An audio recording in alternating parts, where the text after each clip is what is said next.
Lumière Kaboulo TV, Lumière Kaboulo TV, Lumière Kaboulo TV. Réflexion avec R9 Fabrice, R9 Fabrice. Mobali Madeo, Balingaka, moi c'est l'olanga ninyango, nengosa salanga eleki makasi. Kaboulo TV yo, Lumière Kaboulo, réflexion. Réflexion, double CD Fantomas, Mayo. Il est là, il a toujours. Barbito s'abonne, chaîne les amoko. Ça c'est dit, Maboko, t'as un an à s'abonner. Bon, mon yango, YouTube, aux Zavana, Moko Gaga, réflexion, trop bandé là, réflexion, réflexion, lumière Kamboul, Yangwana, Balai qui est ça la biso bien, tous en ciment pour. Et c'est la G. Bongo. Toujours. Réflexion, Lumière Kambolo TV.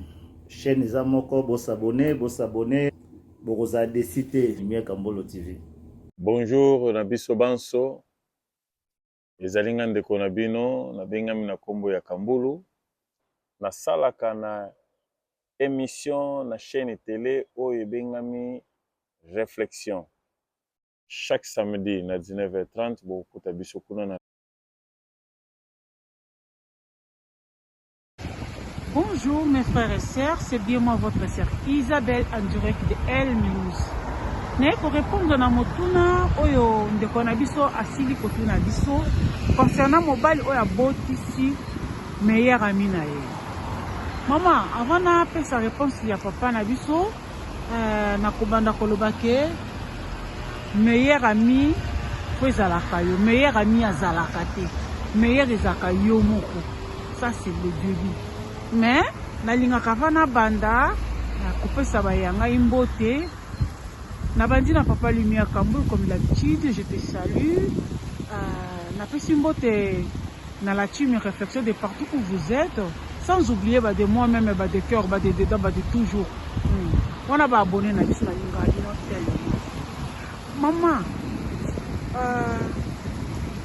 libala eza penda makamba mikolo.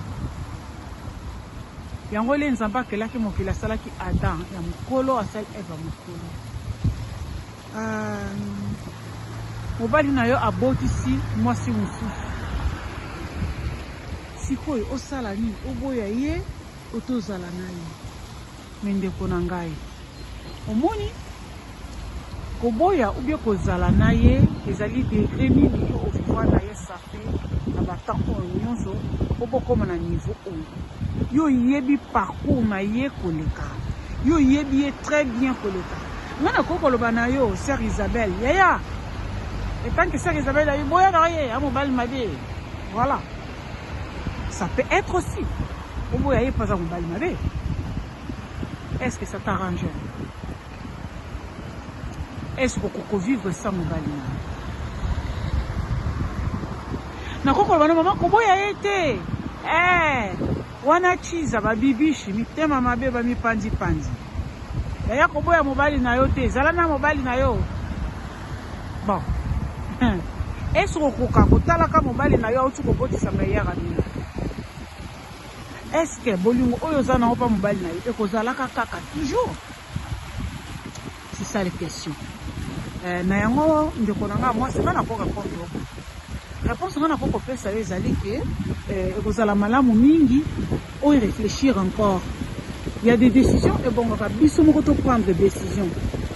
Oyo ke mutu mususu à prendre des décisions pour na yo ezalaka bien mingi. Essayez yo prendre des décisions finales parce que tokoki koya ebele ndana ntiko loba. Oya ye. Est-ce qu'on peut vivre sans moi na mobali? Pour qu'on y a pébélé, il y a comment y a été. Est-ce qu'on peut supporter niveau ya trahison ou ya sali? Donc, ngai sœur Isabelle, réflexion ngai, na yeko senga yote, na yeko pesa conseil to boya. Na yeko pesa conseil to boya ite na ngi na le baquet. Réfléchis encore. Réfléchis encore. Il y a des fois où tu yeko senga conseil. Toza déjà na décision moko bosi to kangaki na mutema tolingi kaka mutu moko ya na sima na biso po a booster biso. sikoyo décision wana eza na kati na ma sœur feli voilà wana ezalaki wabino sœur Isabelle au revoir.